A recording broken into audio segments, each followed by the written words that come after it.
troviamo a Guastalla di Reggio Emilia, nella pianura reggiana.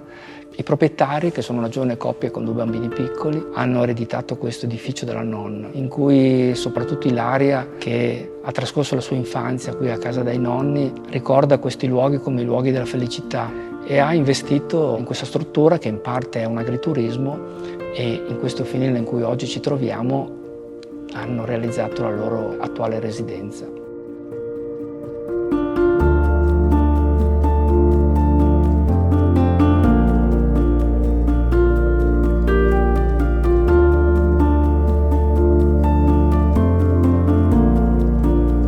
L'edificio si sviluppa su 2 piani. Abbiamo la zona giorno piano terra che lavora su questo spazio a doppia altezza, nel quale una volta venivano parcheggiati i mezzi agricoli. La nostra scelta è stata quella di non frazionare lo spazio attraverso elementi fisici, ma gli elementi d'arredo hanno definito e scandiscono le gerarchie e rituali dello spazio domestico.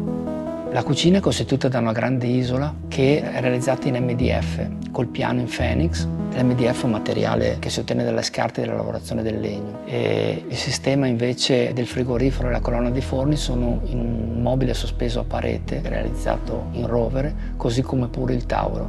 Nella zona cucina abbiamo poi introdotto un segno al suolo, abbiamo resinato una porzione di pavimento in cemento in una resina scura per definire e gerarchizzare ancora di più lo spazio destinato al pranzo. Poi abbiamo il tema del fuoco, quindi del camino, che divide lo spazio destinato al pranzo dallo spazio destinato al soggiorno, che è un elemento rivestito in metallo verniciato che contiene al proprio interno il camino vero e proprio.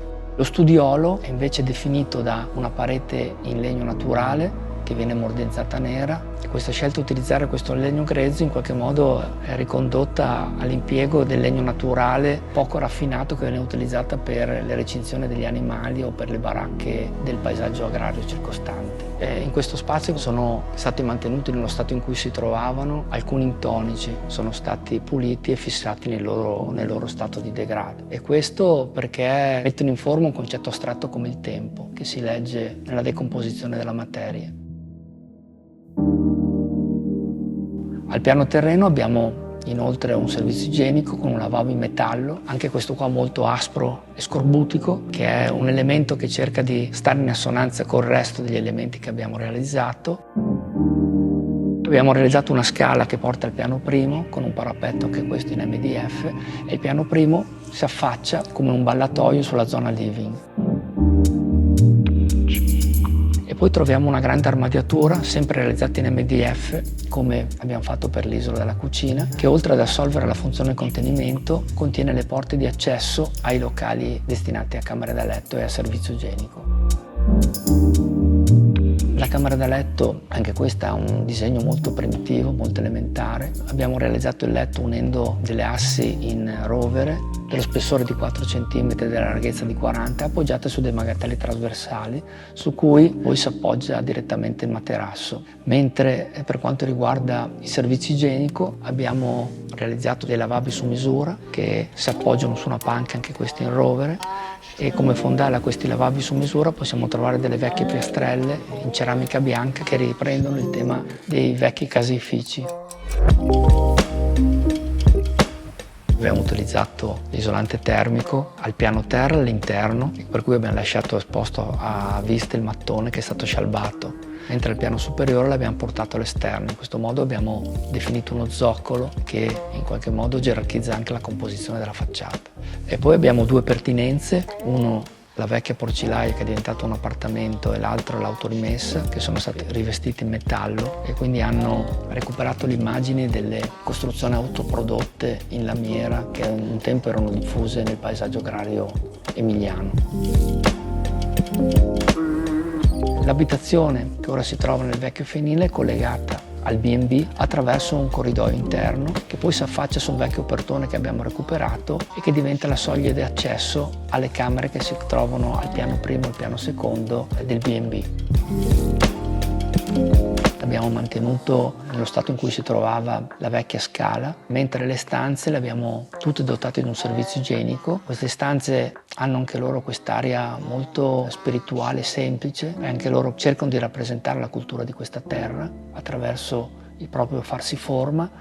I letti sono semplicemente dei materassi appoggiati su una sorta di tatami realizzato con delle assi di legno. Il lavabo in acciaio, anche questo è su disegno, appoggiato su una vecchia trave di legno ridipinta, e anche sui muri di queste stanze abbiamo mantenuto i disegni a matita che i contadini facevano per ricordarsi le pesate delle granaglie. Quindi anche questa testimonianza per noi rappresenta un tema che in qualche modo dà complessità a questo lavoro. Quindi è un lavoro che tiene insieme anche segni che appartengono a epoche storiche differenti, quindi i segni contemporanei con i segni anche che hanno rappresentato la storia di questo fabbricato.